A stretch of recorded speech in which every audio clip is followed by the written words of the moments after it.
Hi guys!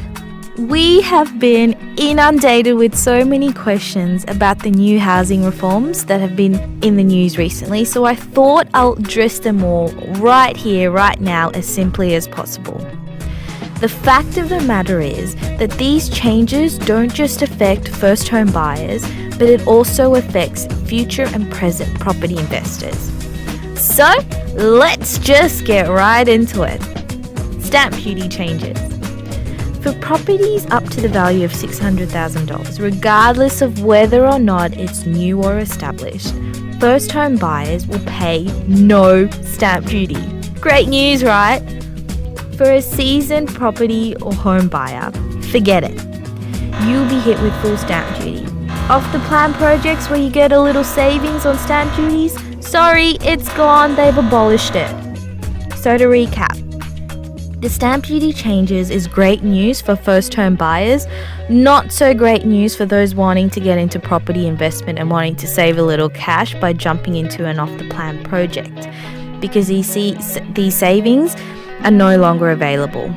It just means you need to factor in these costs when buying your first property.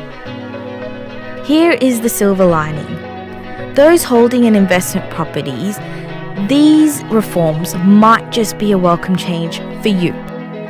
When you decide to finally put your property on the market, abolishing stamp duty savings for off-the-plan project means that for a buyer, it makes no difference whether they purchase a new or an established project. There might be a new development right next door to your existing property, but now the only advantage for a potential buyer is they can walk through your property before buying, whereas they can't do that for an off-the-plan project. And without those stamp duty savings, the development next door becomes less attractive to them. Homes Victoria, the new pilot program.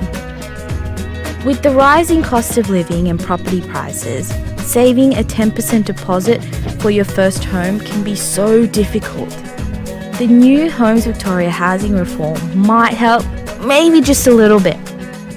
We get into an arrangement, or you get into an arrangement with the government, whereby they become part owners of your home.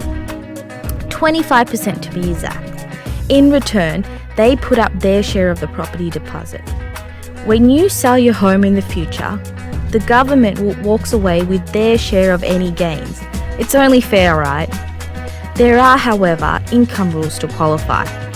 For a couple, the maximum you can earn is $95,000 household income. For a single person, it's $75,000. The grant. Should you go regional? The first homeowner's grant. Remember that? There are no changes to it. You will still qualify for it if you purchase a new property. However, have you considered moving to the country? Well, you might now. If you purchase your first home in regional Victoria, there is a good chance your grant will be doubled. Food for thought, right? Change can be good. We all know the property market is so expensive and it's virtually impossible for people to get into it.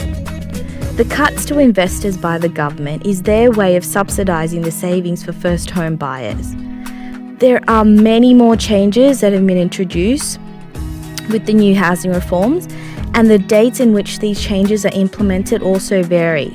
So make sure you head to the State Revenue Office's website to get your head around all the changes. If you have any questions, or you would like help getting ready to buy your first home or investment property, connect with us today.